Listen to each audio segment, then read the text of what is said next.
¿De verdad no era necesaria la lucha de millones de mujeres que salieron a la calle a decir que solo sí era sí, que era necesario un cambio en el Código Penal para que solo la ausencia de consentimiento y no la existencia de violencia o intimidación determinase la agresión sexual? Protagonismorik ez duela izan behintzat negoziazioan. Alderdi sozialistak aurkeztutako erreforma horren inguruko negoziaketak, batez ere Alderdi Popularrari begira egin ditulako. Lerroburu bat bizkor senaturako bide hartu duelako, oraindik hizketak luzea izango delako. Miguel, nola laburbildu atzokoa? Bueno, orokorrean tristea izan da, ez? Eta nik izango nuke alarma mediatiko bategatik, ez guztiz justifikatuta, lege bat aldatu egin dela, eta gero bai berriro ere gobernua guztiz zatituta, inoiz baino gehiago ikusten dugu. Josune? Hilabetetan uste izan dugu negoziatzen ari zirela Podemos eta Alderdi Sozialista, horixe esaten baizuten batak eta besteak, eta orain Podemosek dio ez dela negoziaziorik egon. Ez ditugu bere proposamenak ezagutu izan. Iker? Bueno, alde batetik, niri zaila iruditzen zait peperekin adostutako lege batek edo reforma batek emakumei ezeronik ekarriko dionik, eta beldur naiz hemen ere beti bezala hauteskunde gogoek edo interesek emakumeei eragingo dira. Hauteskundeak aipatu dituzu, eta segituan solasaldia, baina etxera bueltan, Gasteizera goaztelako berriz ere, Arantxa Tapia hitzartuta unionetan, Gasteizko Legebiltzarrean, gaur ospatzen ari diren kontrol saioan. Laguntzea da. Eta ikuspuntu horretatik, kudeatzen ditugun funtsa desberdinak, tresna egokiak dira, inbertitutako enpresen funts propioak indartzeko, osatzeko, baita ere nolabait finantza gehiago lor dezaten, eta enpresen sorrera, ekintzailetzaren bide sortu dena, nolabait egonkortu eta areagotzeko. Beraz, gaur egun ditugun enpresa partaidetuak hemendikan, arrisku kapitaletikan, 107 enpresa dira, eta besteak beste energia berriztagarriak, IKT-an, biozientzietan, hau da, 3 transizioak lantzen ari geran honetan hoietara bideratuta daude. Eta sozietate kudeatzaileak beti kontutan hartzen du gaur egun Euskadik definitutatuen RIS 3 mantendu egin behar dela eta hori dela benetan sustatu behar diren inbertsioak. 2022an, eta hori izan zen pixka bat aipatu genuena, 32 eragiketa onartu genituen, guztira 80 milioikoak, eta gaur egun ia 30 dagoeneko definituta eta inbertituta daude 27 enpresa desberdinetan. ¿Desde qué tipos de fondos? Pues desde capital riesgo se gestiona... Arantxa Tapia hortxe, zerrendatzen, 107 enpresatan daukala Jaurlaritzak parte hartzea, oso sektore desberdinetan, eta arriskuaren inguruko hortxe balorazioare egiten ari da. Adi horri hortaz, Ingresiko Bederatziak eta 18 minutu, ere hauteskundeak berriz ere, gai desberdin zitzegin da, beti maiatzaren 28 joaten gara, baina are aurrera joan da ziz, kasu honetan gainera lehen aldiz, Sumar kontuan hartutako emaitza sortak aleratu duelako, eta Sumarren inguruko ondorio garrantzitsuekin hola. Odei zalantzarik gabe, azken ziz inkestaren arabera indar nagusinetakoa bailitzake Espainian Sumar. Ez da harritzekoa Sumar indartxo sartu izana, kontuan izanik besteak beste Yolanda Díaz dela estatuko politikaririk baloratuena. Apirileko inkestak dio hauteskundeak orain egingo balira sozialistek irabaziko lituzketela, hori bai, martxoko datuekin alderatuta bozetan 2 puntu jaitsiko lirakete, beste horren beste gertatuko litzaioke Peperi Sumar laugarren indarra litzateke Unidas Podemosen aurretik, gainbehera handian Alderdi Morea hasieratik ona botoen erdiak galduko lituzke Sumarren onurarako.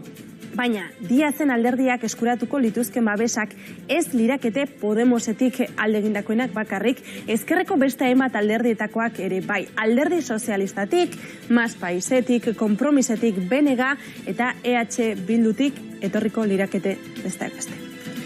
Pixut sartuko litzateke hortaz, Yolanda Díaz, horrendik argitu gabe, Iker kontuan hartu hartuko ez da egula Sumar eta Podemosi elkarrekin joangote diren, bananduta joangote diren, horra akordiorik izangote den ala ez, baina Yolandarekin kontuz, Bueno, ikusteko dago, orain esan behar da, Sumarre aparretan dagoela, aurkezpena orain dela gutxi indutelaa, edabidetan etengabe dagoela, eta hilabete asko falta diela hauteskunde horietarako. Nik uste dut, inkesta guztiak beti pintzekin hartu behar diela, tartean beste hauteskunde batzuk daude oso garrantzitsua dienak, eta horrek agertokia goitik bera alda dezakete, segun eta ze emaitza dauden, eta orduan nik uste dut hauteskunde estatalei begiratzeko orduan uste dut kontuan direkin hartu behar ditugula datu guztia.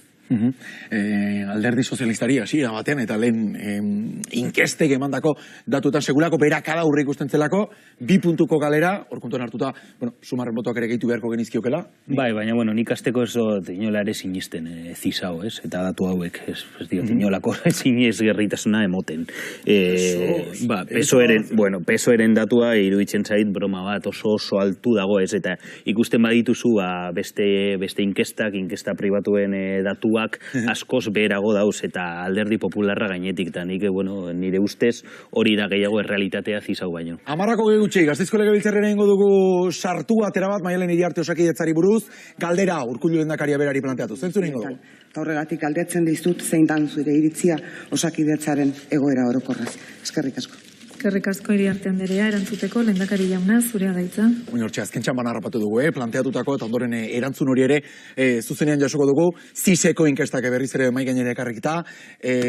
Josune, Miguelek ez dio aparteko sinisgarritasunik eman, baina zeiritzi, alako argazkirik izango gero, eta kontuan hartuta orainik bidean ere zemak gauza geratzen zaizkigun, lehenago ere udalta foru hauteskundeak dauzkagulako, eta abendua urruti xamar geratzen dena. Eta horretxek ilotu nahiko nuke, ezta?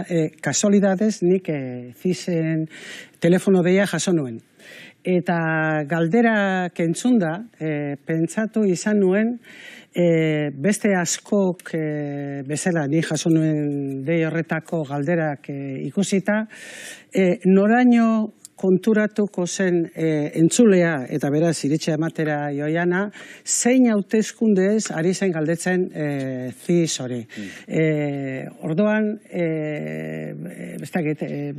berazidade moduko hori onartu edo ez baino gehiago da, sekulako nahasmendua dauke galdera entzuten dutenak, eta hortik aurrera edo zer gauza ia gerta daitek erantzunetan. Nahasmena kaso ikuslei ere eragiten ari garenak, Gasteizko Legebiltzarrera goazelako berriz ere zuzenean, Maialen Iriarte Osakidetzari buruz, Urkulluk esandakoari erantzunez. Ez dira medikuak egon, eta horrek suposatu du bertako profesionalentzat egoera izugarri bat, eta baita pazienteentzat ere noski. Gero sakonduko dugu horretan, baina marra gorri guztiak gainditu direla esaten dute profesionalek. Lo que ha ocurrido con los puntos de atención continuada ha superado todas las líneas rojas, según dicen los profesionales.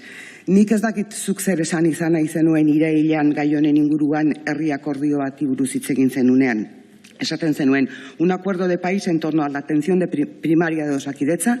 Hablaba usted de elevar la mirada y de compartir el sentido del interés público, pero ¿con quién quiere hacer ese acuerdo si mantienen una actitud en la que el diálogo no es posible, señor Urkullu?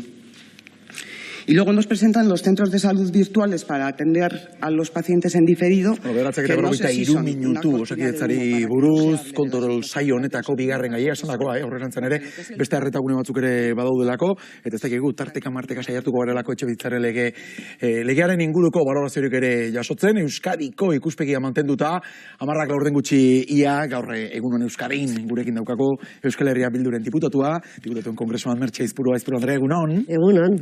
Ikusi duzu, gaize lepo gatozela, eta zer esanik ez, Madrilen izan duzuen astea kontuan hartuta. Hala ere, eta lotura egiteagatik ez, izen emaitzak izan ditugulako, lehen aldiz, sumar alderdi gisa, eta Podemos eta sumar bera bananduta aurkeztuko liratekela edo kontuan hartuta, hipotesi horrekin behintzat. Adi begiratu bertzaiola behintzat, Díaz Andreari indartsu sartuko litzetekelako, Podemosen gainetik. Bai, badirudi bai ez, hori esaten dute inkestek, dena dela, inkestak dira, eta oraindik denbora asko dago, baina horren gainetik edo horren azpitik dagoena da, Podemos eta Sumar nolabait, horiek bai gehitu egin behar dutela, eta bereien artean akordio batetara iritsi behar dutela, ze bestela nahiko latza dute egoera, ez, eta Espainiako ezkerrarentzat ere, nahiko larria izango litzatekela uste dut, eta azken finen, ondorioak ere larriak izango lirateke uste dut estatu osorako, ez? Eta aurrera begira ere, izugarrizko deskalabroa izango zela, beraien artean ez badira konpontzen hori da, uste dudana. Maiatzaren 28 daukago gurretik, eta ez gara presak egirekin ibiliko, eta ikusi gainera aktualitateak horremestek utzizkigun aste honetan, besteak beste, bai bakarrik da, bai legearen erreforma erreforma horrek, dagoeneko senatuko bidea hartu delako, aurka bozkatu zenuten, eta atzo nahiko erakusgarri ere izan zen gobernuaren egoera zein puntutan geratzen den Jone Belarra eta Irene Montero ministroak bakarrik ikustea bat esanguratsua izan zelako. Bai, bi argazki desberdin zeuden horre, dena dela nei gehiena impresionatu zidana edo izan zen Alderdi Popularreko bankada osoa, lehendabizi txaloka, eta gero zutik jartzea ere, nola baizen humilazio bat, PSOE-rekiko, baina horrek ere adieraztezun, ez? Hau da, txalotzen zaituenak, PPkoa balin bada, badirudi zure legea ez dela, ez? Eta gehiago dela, Alderdi Popularrak babestutako lege bat PSOE-rena baino. Irudi hori ere Alderdi Sozialista zaintzen saiatu zen, ondoren Patxi Lópezek esaten zuelako, ez da, eszenifikazio txatxuetan etzuela erori nahi, horregatik ez zutela txalo egin. Bai, baina han bertan bizitzen dituzu gauzak zuzenean, eta benetan nik tristura handia sentitu nuen, egia da, tristura eman zidan, ze aukera galdu bat izan da, eta atzera pauso bat da, esan dezatela nahi dutena, baina horrela da. Bazegoen jakin mina Montero berak zer esango zuen jakiteko erreforma horren negoziazioan inolako paperik ez duelako izan Montero berak. Lanean jarraituko dugu, ez dauka usteko inolako asmorik, uste duzu atzoko galtzaileetako bat bere izan zela? Galtzaileak emakumeak direla, esango nuke, eta emakumeen kontra dijoan erabaki bada. Azken finean, orain arteko lege berri honetan, bortizkeria balin bazegoen, etzan frogatu behar, hau da, eta hori zen nolabaiteko bihotza, legearen bihotza, hemendik aurrera horrela ez da izango, eta hori atzera pauso bada. Modu batetara edo bestera, eta, bueno, protagonismoa ez duela izan legean, PSOEk nahi ez duelako izan, horregatik izan da, guk ere aurkeztu genitun, emendakin batzuk, emendakin horiek ematen zioten, tarte bat, bide bat, erdiko bide bat edo planteatzen zuten, nolabaiteko zigorrak igotzea zen helburu, hori zen nunbait behartzena, hori zen, ez dakit, indartu behartzena, nik gure zalantza genitun horrere, baina, bueno, azken finean, ja, iritzi publikoan sortzen danian horrelako egoera bat oso zaila da horrei aurregitea. Beraz, bale, hainbat, ez dakite, kondena igotzeko zenbait kasutan, baina erabili ditzagun beste tresna batzuk, eta tresna horiek agrabanteak ziren. Bazegon, tarteko bide bat, PSOEk ez du nahi izan, ikuste dut ez dela hainbeste bukaeran ez dela izan gai juridiko bat, gai politiko bat baino. Aurrez aurre, kongresuan bertan gauzak beste modu batera ikusten direla esan diguzu, ez daite eszenifikaziotik ere izan ote dezaken arrakala horrek gobernu osatzen duten bi alderdien artean edo, zein harremanetan ikusten dituzun une honetan? Bueno, atzoko kasuan etzan, nik uste dut hor Irene Montero igozanian etzeola eszenifikazio hori, nik uste dut benetan sentitzen zuela, esan zuen guztia, eta berak esan zuen oso bere egunik zailenetakoa zela edo horrelako zerbait, eta sinistu nion.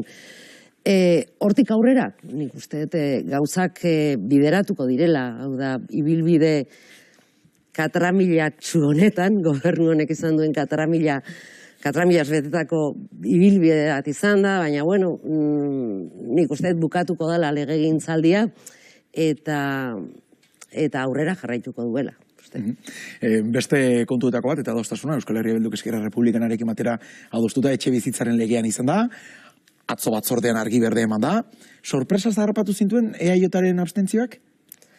Bueno, goizean esandakoak entzun eta gero noski baietz, noski sorpresaz, bueno, goizean entzuten gerun izugarrizko inbasio kompetentziala zegoela, Hortuzarrek uste esan zuela invasión competencial de libro, invasión competencial de libro, eta geho arratsaldean abstenitu egiten zara, logika guztiak eramaten zaitu horrela balin bada eta sinistuta balin badaude horrela dela ezezkoa bozkatzea, abstentzioak alde horretatik bai, baina bueno, nik uste egoera honetan, aste honetan zehar ikusi duguna izan da, nora eza batean mugitu dala, EAJ gai honekin ez dago, urraketa kompetentzialik ez dago, inolaz ere, eta hori guk baiestatzen dugu, eta RCek ere baiestatzen du, eta RCek ere badu gobernu bat atzean, eta kontutan izan behar dugu ere, etxe bizitza lege bat bazuela Katalan gobernuak, konstituzionalak, atzera botaziona, urrak eta kompetentziala egiten zuelako Espainiarekiko, beraz, gauzak dian bezala esan behar direla, uste dugu, eta beste kontu batzu diala, atzian daudenak. Atzo ere zuzenketa bat onartu zenetako bat, alderdi katalanetatik etorri zen, hain justu eskumen urraketa hori, ez da dila egon bermatuko lukeena, Junts eta PDKten aurkezpen horre ondoren, ez da? Horrekin ezakit, aretak gehiago bermatzen, edo hori behin onartuta ere, ulertezina izango zen, EIOtak ez ezkoa bozkatzea? Ez du horrekin zer ikustekorik izan, mendakin hori egia da, sartu zela atzo, baina errezekin adostuta zegoen zerbait izan zela, eta batzutan, ponentziatik komisiora juterako orduan, kontu honetan, PSOEri astu zitzaion, despiste bat izan zen, astu zen emendakin hori sartzea, eta orduan PDKtek zeukan emendakin bat aprobetsatu da, eta hori pertsa bat behar dezu, pertsa horrei eskegita onartu zen beste hori, baina hori, nola badit esateko, tramite kontua da, eta hau, Ferran Belekin hitz egiten badezute, PDKtekoak baiestatuko dizute lehenengo momentutik, besterik etzan izan. Datorren astean, osoko bilkuran bozkatuko da, ordura arte negoziatzeko denbora dagoela argudiatu du EIOtak, ikusko duela azkenean zer bozkatzen duen esateko, publikoki behintzat hori esan du. Uste duzu, dagoeneko akordatuta dagoenetik zerbait aldatu litekeela EIOtak aldekoa bozkatu dezan? Ez dakit zer planteatuko duen, onerako bali... turistikoen araudian ere badirudi zerbait lortu nahi duela? Eske hori bai izango litzatekela urraketa kompetentziala izugarria gurekiko. Udalek dute hemen eskumena pisu turistikoak arautzeko. Hoi, horrela da. Orduan, harrigarria da, horregatik esaten nuen nora eza horretan dijoala EAJak uste ez dakiela oso ondo esplikatzen zer egingo duen eta nola egingo duen, ikuste esplikatu behar dena gainera guzti horren gainetik dela benetan zer egingo duen lege honekin, ze lege honek egiten duena, hain zuzen ere da, udalen eskuetan utzi eskumenak, komunitate autonomoetan ere utzi eskumenak, beraz, bidea irekitzen du, ez du inolako urraketari planteatzen, gutxiago, alde justu kontrakoa da egiten duena. Eta udalek eta komunitate autonomoek dute eskumen guztia nahi dutena egiteko. Orain kontua da, hemendik aurrea EAJak zer egingo du, bere udaletan, edo zer egingo du esan dezala, urrengo udaletan zer egingo duen, ez? Pisu turistikoen kontuarekin sartu gabe, ze orain posible dute egin, nahi dutena, araute dezakete, ze udalen kompetentzia da hori, almargen utzita, beste guztietan alokairuen prezioa igotzeko prest dagoen, bai ala ez, esan beharko luke. Etxeko kanporaketak ekiditaren alde dagoen, bai ala ez. Tensionatutako zonaldeak izendatzeko prest dagoen, bai ala ez, hori da argitu behar dena. Eta hori da, azkenian atzian dagoena. Zuzeko horpegatu zenion Esteban Jaunari gezurretan ari zela, ondoren berak esan zuen zuzen bideaz zertxo bait dakien edo nork dakiela lege hori onartzearekin eskumen urraketa bat egon badagoela. Nola daude harremanak Madrilen, Euskal Herria Bildute EIOtaren artean? Bueno, harremanak onak dira, esan nahi dute persona gara eta arduratsua gara eta gauza horiek, politika mailan, esan nahi duzu personalki onak. Beste gauza da... Aratago esan nahi, ez da, elkarrekin bostatzen da ikusten dugu. Bistakoa da, ez gaude ados, hainbat gauzetan, beste gauza batzutan bai ados gaude, eta, desde luego, eskumen defentsan ados egon gara. Baina nik uste gai honekin ere arriskutsua dela, horrelako jokuetan, joku bikoitzean sartzea, ze azken finean, autogobernuaren esentzia hori ere eta eskumenen esentzia hori pixka bat desitxuratu egiten dugu. Esan behar da eta defendatu behar da eta kejatu egin behar da. Horrela danean, baina bestela ez. Zegoen bitarte honetan, berak kexu, zegoen bitarte honetan guk lanian haitu gera eta benetan egin duguna da lege hau blindatu eta tresnak eman udalei eta komunitate autonomoei bere lan egin dezaten eta eskubidea izan dezagun hiritarrok etxe bizitza duin bat izan ara izan. Zabaia politika honen erdian, datu objektibo dena da, etxe bizitzarekin arazo bat egon badagoela, hauteskunde giroala ere kongresuari ere badario, Sánchez presidenteak iragarri zuelako, alde batetik, mitin politiko batean, 50.000 etxe bizitza banku txarretik, sarebetik, alokairu sozialera bideratuko zituela, eta sorpresaz, beste 53.000 etxe bizitza finantzatuko zituela, diru publiko bidez, justua izan dadin. Uste duzu, behingoz, erdigunean kokatuta lortuko dela etxe bizitza, justu, eskubide bat dela itortzea eta bermatzea? Nik lege honekin pausoak ematen dira, hau egiteko. Sare barena ikusi behar da, ez dakite ongi dago, egia da, hauteskunden bezperan gaudela, eta bueno, pues, gauza guzti hauek ez dira neutroak, baina, bueno, ongi etorria, izan dedila ez, naiz eta asko zelenago ere egin ziteken. Badirudi batean mirari batzu gertatzen diala, ez, orain arte, posible zan egita, zergatikan egin da orain momentu honetan, ez, baina ozen kasutan. Lege honek egiten duena da, bide bat irekitzea, ez du dana soluzionatuko, hori noski ez duela dana soluzionatuko, baina bai beste egoera batean jartzen gaituela, eta tresnak ematen dizkigula, benetan, eskubidea izateko, bide horretan, pausoak emateko. Senatuan Mikel Zabalzaren inguruan gertatuakoari buruz ere galdetu nahi dizut, Arturo Espejo, Zabalzaren eriotzean implikatuta egon zen Guardia Zibila maila zigotzea, defenditu egin zuelako eta nola gainera Marlaska ministroak horrek berriz ere familiaren atsekabea eragin du duela gutxi bere jaioterrian eragile desberdinak batuta dokumentuak desklasifikatzea eskatu zutelako, ezta? Gero baita EAJak eraman zuten galdera eta zakitzu ere deigarri egin zaizuen Marlaskak nola defendatu zuen eta ze jarrera izan zuen bere adierazpenetan. Bai, izugarria da. Zenbait gai ikutzen direnean estatuaren impunitate mantu hori ere berriro azaltzen da, ez?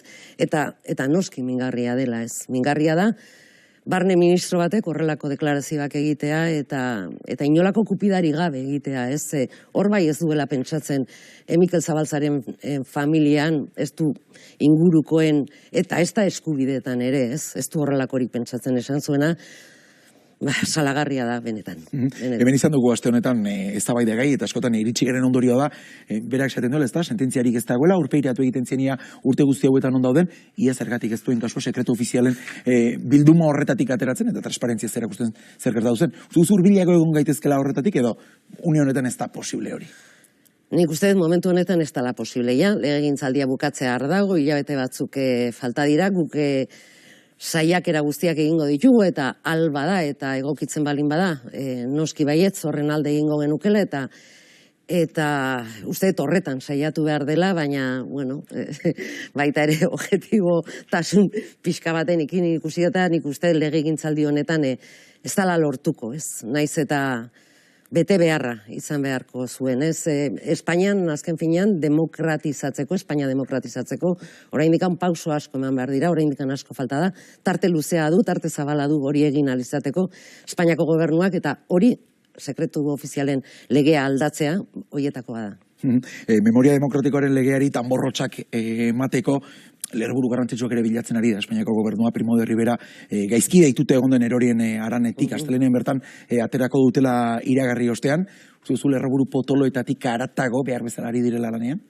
Bueno, azkarrago gustatuko litzaidakenei aritzea ez, baina, bueno, azken finean Primo de Rivera hortik ateratzea, legea betetzea besterik ez da, beste gauza batzuk ere bete beharko lituzkete, eta ea harin egiten dituzten, ez?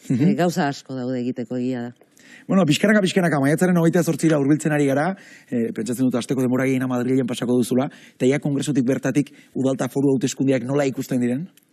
Bueno, nik uste intensidade punto bat izango dutela, ni oso baikor nago, nik uste gure aldetik, Euskal Herria Bilduren aldetik, eta egia da, Madrildik ikusten ditut batez ere, baina ikusten ari naizen plantxak edo herrietan aurkezten diren hautagaiak, nik uste oso presentzia ona daukaten personak direla, oso jende prestatua dagoela, jende gaztea ere, eta guzti horrek, baikortasuna ematen dit, ni oso pozinago, nik uste emaitza onak izango ditugula, eta erabat baikor naiz. Bakit gobernagarritasuna zitzeideko zaleak etzaretela izaten, baina galdetzea gustatzen zaigu beti, gobernagarritasun eredu berrien atarian egon gaitezkela uste ote duzun. Azken 4 urte hauetan, Nafarroan batez ere, alderdi sozialistak Euskal Herria Bildurekin harremanak sendotu egin ditulako, horren inguruan ere uste duzu sorpresa baterako prest egon beharko genukela? Bai, hori bakarrik ez, eta Nafarroari begira, gainera Euskal Herria Bilduk lortu duena, nik uste izan dela nola baite lehen zegoen erregimen hori, bazirudiela hautsi ezinal ez zela ez, eskuinaren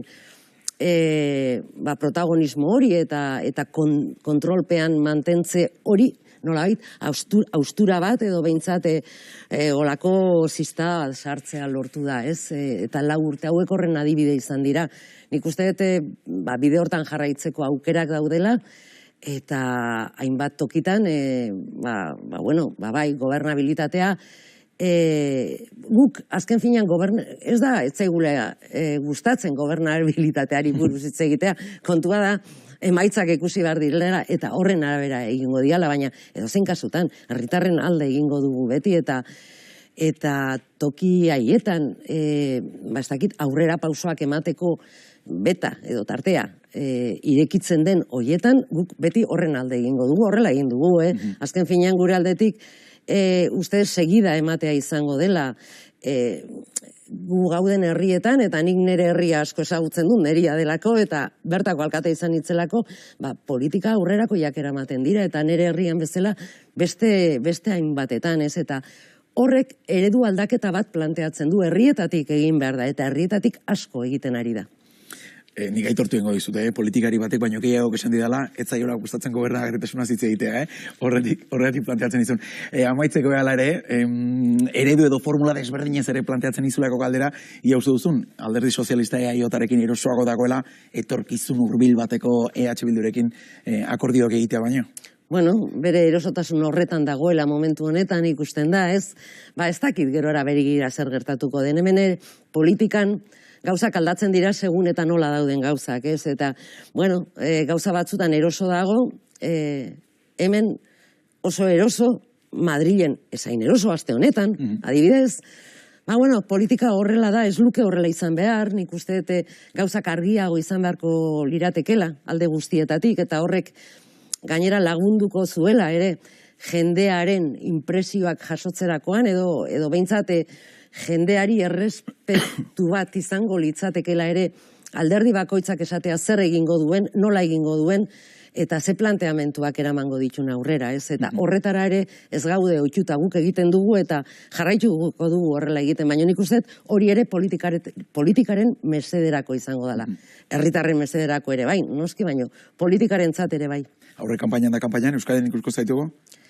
Bueno, pixka bat uste eta arituko naizela zertxo bai, baina Madrilen egotea tokatuko zaigu, aste bat bakarri dago ez dagoela plenori, da azkeneko astea justu ere hauteskundeak diren aste hori, ze, bueno, esaten dute kanpaina ez egiteko, hori ekiditeko ez dala plenorik egiten, bueno, kanpainan gaude ja aspalditik, nahiko kuriosoa da, ez? Horrelako argudiak erabiltzea, baina horrela da, osea, astean zeharran eta aste bukaeretan hemen. Pentsa, demoraldia irailean hasi genuenean, guztiek esaten zigutela, dagoeneko nabaritzen zela maiatzeko hitzordua, pentsa,